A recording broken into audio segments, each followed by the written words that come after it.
Honeybee Quinn here, and it's been a while since I did a WonderCast. I tried everything I could do about the lighting, but the God being my guest followed me. And I'm trying to work on where I look and everything, but still getting used to everything again since I haven't done a video in a long time. And so you could comment and let me know how I'm doing. I would appreciate that since I'm still quite nervous doing videos. So yeah, let me know what you think about everything. I would appreciate it. If it's truly, truly negative, it would be nice if you didn't.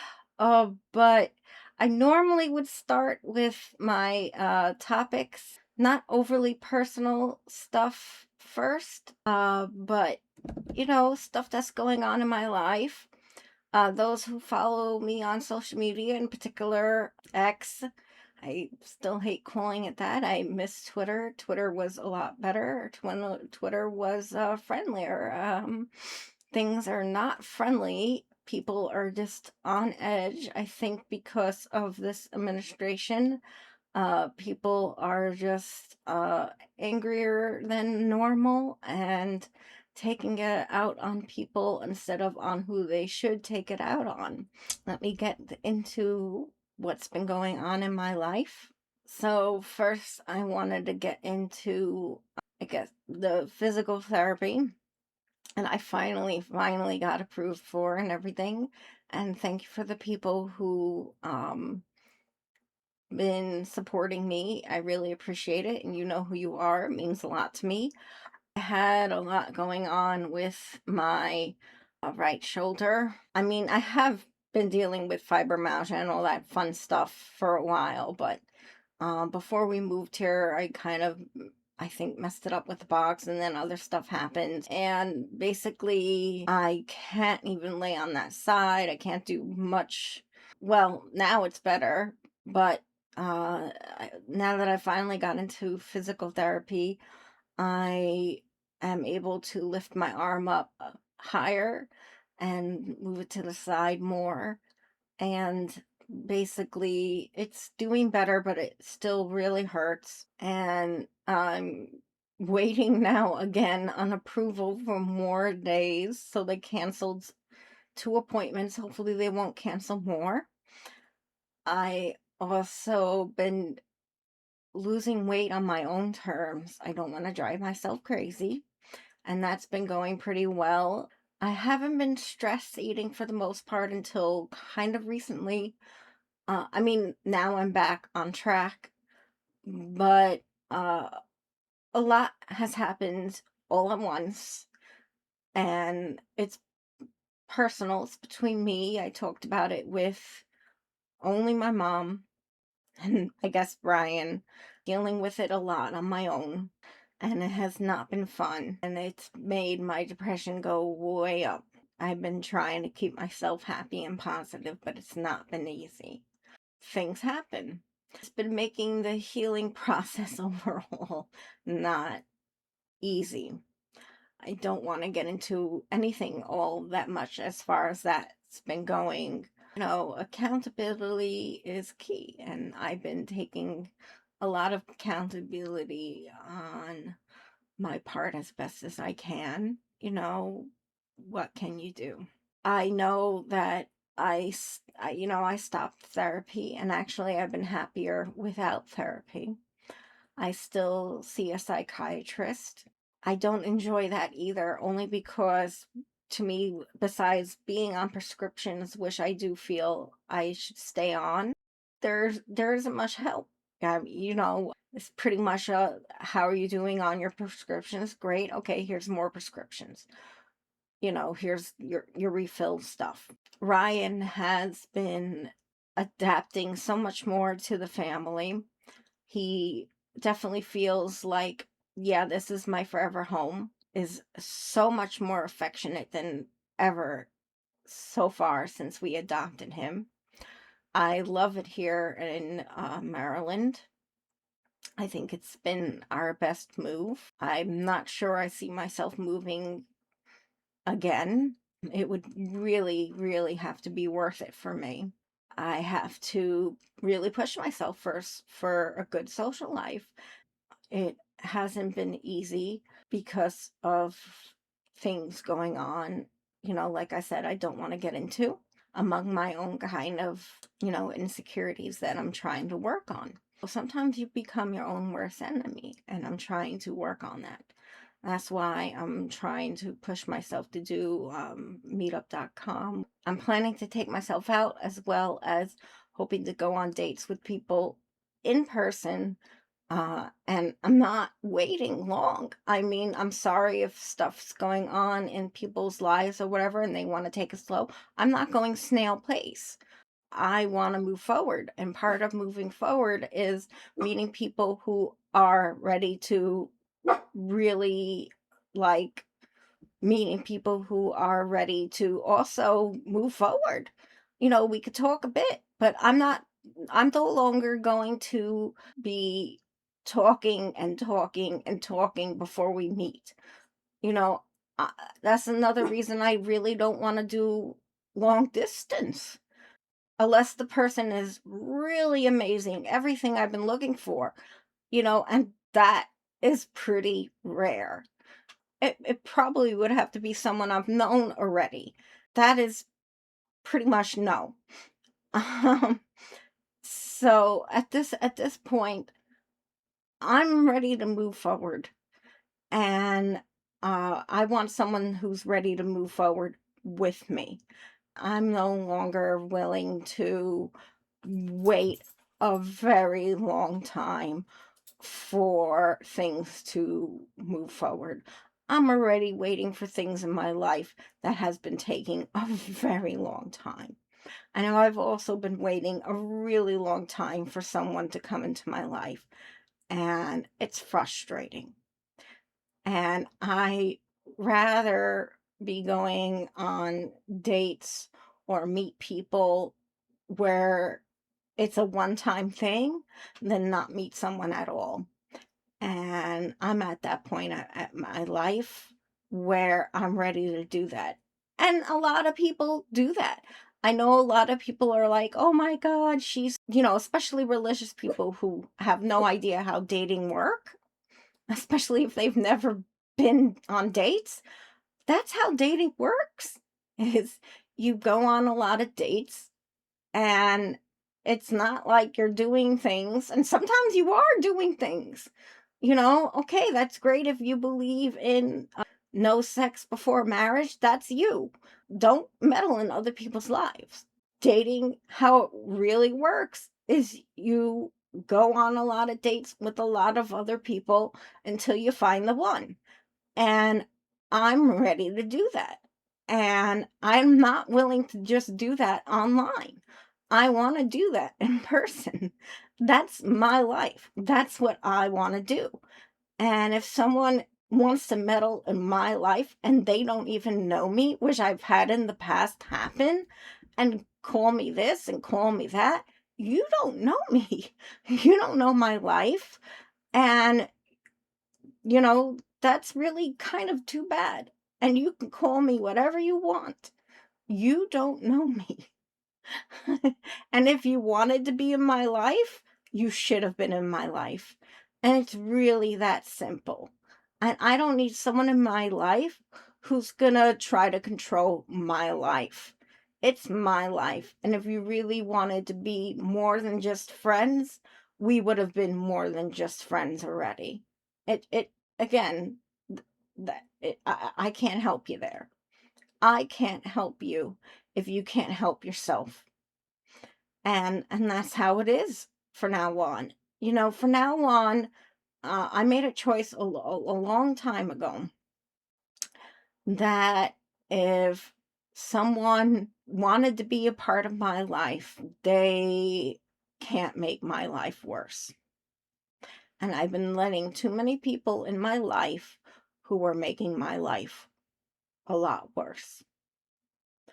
I had faith in people who other people really did not. Were two-faced to them. I was honest. and they didn't like that I was honest. And that's really just too bad. If you can't handle honest, then you can't handle the real world. I can't help you. And I'm not going to anymore. I'm done trying to help people who don't want to be helped. That was my biggest mistake, really, was trying to be there for people who didn't want someone who wanted to be truly cared for, truly loved, saw things in a way that wasn't true. I'm not sorry for that. So, and I'm going to take things at a speed that I'm comfortable with everything in my life. So moving on, I want to get into the month of June. No, the month of June. And happy gay pride. I have this from when I went to gay pride in Pittsburgh, and I'm a very proud ally. I think it's very important to support those who are no different from anyone else in the LGBTQ plus community, deserve to be treated like everyone else. Love is love, and that is very important to me. And if you disagree with that, then I'm shocked you're here, because you already should know that I've been a strong ally for, well, forever, really. Um, I mean, honestly, even in high school, I sat at every table. I made sure to make friends everywhere. I felt loved by everyone. It was important to me. And that was before there were, these pronouns. And I respect everyone's pronouns. And to me, trans rights are people's rights. We need to protect trans people more than ever before. There's so much more hate than ever before. If you see something, do something and treat everyone equally. Love everyone equally. And note that it was something that was very hard for them to go through, and that they need extra love now more than ever. There is a reason that they get a month, if not more than that. And people who go, well, we need our straight, whatever, blah, blah, blah. No, you don't. When have you ever been prosecuted and hated on for being straight?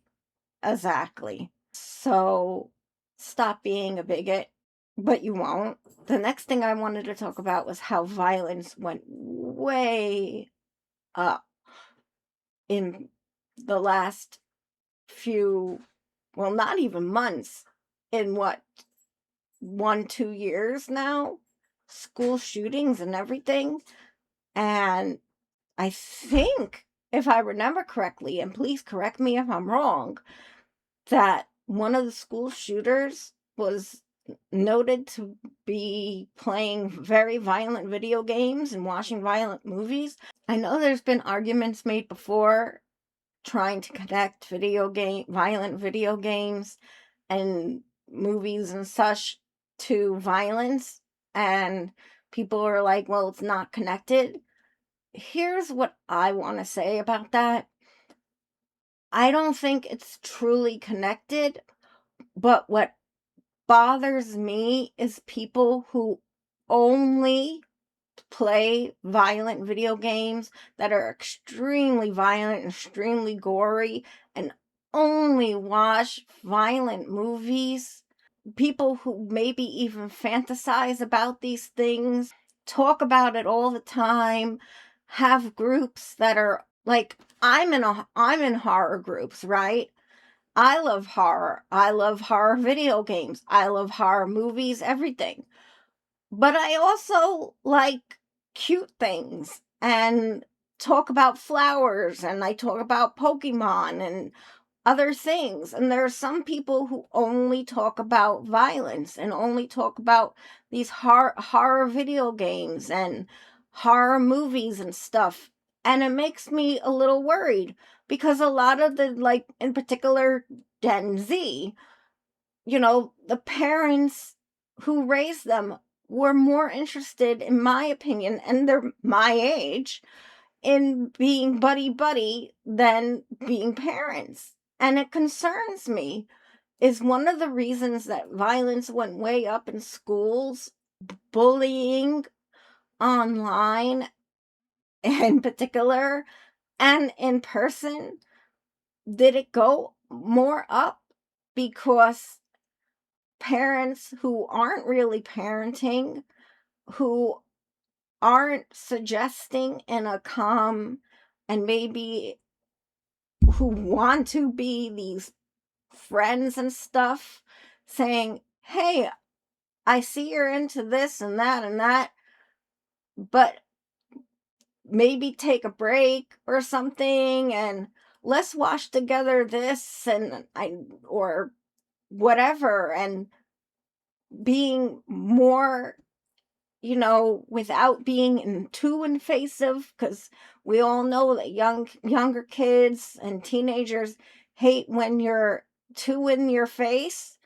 But finding a way to say, okay, you play this game a lot, I noticed, or you watch these type of movies a lot, but let's find a way to maybe steer you into something a little less violent.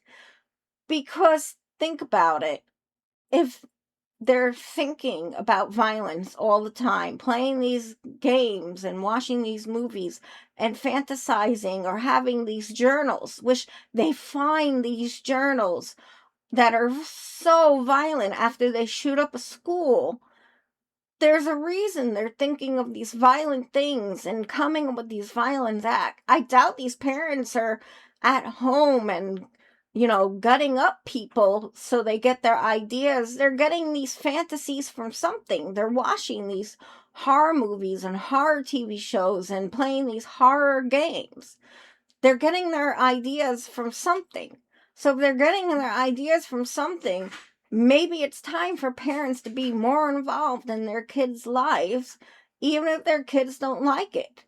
Maybe it's time to try to, at a young age, throughout their lives, introduce them to more kinder, more gentler things. Because the younger you start, the more it's going to stick with them, right? I mean, there's this game, right? Dead by Daylight. And it's so violent and it has such a huge fan base. Now that's fine. I even considered playing it. But to me, when you're dragging someone screaming and putting them on a hook, and there's so much gore, and it's so easy for children to lie about their age, and they're growing up playing a game like that, it's gonna stick with them. And they fantasize about that kind of stuff. There's a lot of horror aspects in it. And they're watching horror movies. And it's not the only game like that. But to me, it's one of the more gory ones. There's a lot of horror monsters in it where they're doing really horrific acts. And there's not fake looking blood. There's real looking blood. So then they might start fantasizing about that. To me, I would cut how much time these kids, and if they're living with you, maybe even young adults, because they're living with you, maybe playing it a little too long, are playing games like that. It's very gory, very violent. Man up and start acting like adults and not like your friends. You're with your kids all the time. You know, a lot of times these parents are playing the games with their kids. I understand you want a close relationship with your children, but at the same time, you're helping them get addicted to these violent games. It's your choice. I get it. But it's also your choice to not be a parent as much as be a friend with your kids. And I find it a little more harmful than helpful. I mean, it's just my thought. Um, I also wanted to talk about this new trailer I just saw for The Wolf Among Us 2. Oh my God, did I love the first game. I'm so happy to see the second game is coming out and it looks so good. So worth the wait. I saw the trailer for what was it? Saw whatever multiplayer something, and it looks like something out of Hitler's dream. I mean, it looks like Outlast, the multiplayer game, copycat, pretty much. Uh, I don't even get what people are supposed to do in that game. The Saw movies to me were going downhill anyway. The game looks just as bad to me. I don't know why so many game developers are either rushing their games, putting no real stories in their games or anything. Why are they asking for so much money for games that that are big franchises and there's like no work in it? Like uh like for example, Five Nights at Freddy's. I love Five Nights at Freddy's. I loved, especially the first one was amazing to me. It wasn't it wasn't like, oh my God, blown away as far as you do a lot, but that was the point. The simplicity of the game of you're running out of power, you got to close the door, these animatronics are coming, look at the cameras. It was a new concept. And even the second and third, even though it was a little repetitive, was still exciting and really good. And then Steel Wool Studios took over. Uh, Terrible.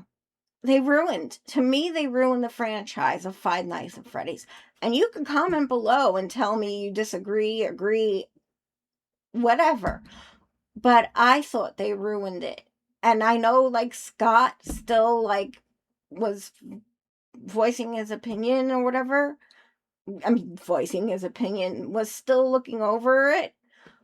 But still, I mean, just like the second movie, I mean, supposedly had no real plot to it. And I'm sick of people saying, oh, but it was made for the fans, the fans, the fans.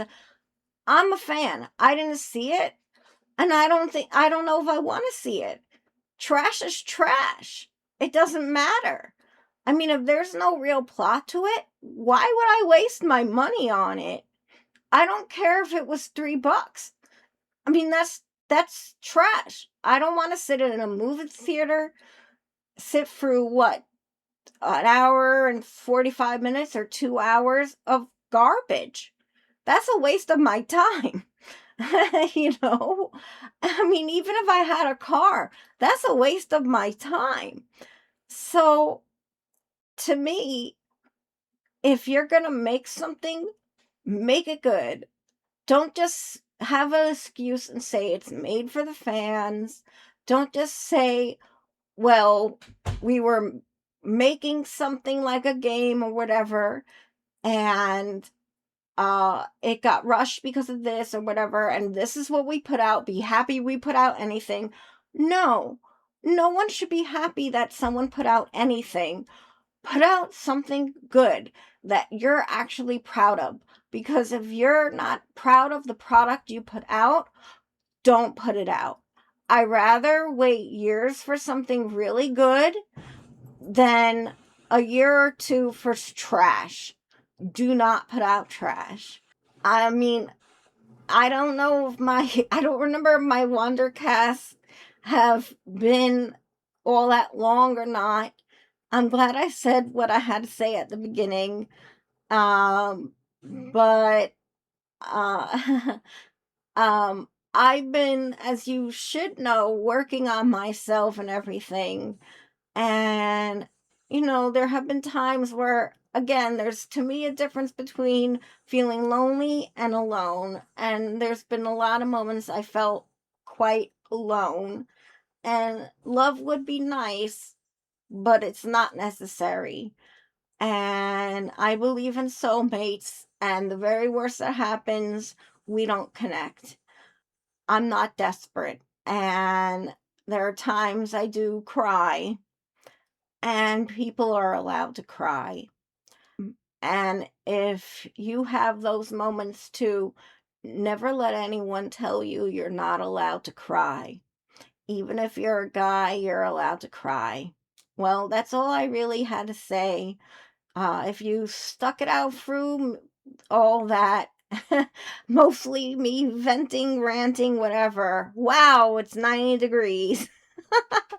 Thank you very Come on, camera focus. Thank you very much, and I hope you're having a wonderful day. And I love you all so much, especially you subscribers. It means so much to me. I'm just a little channel, so it means a lot.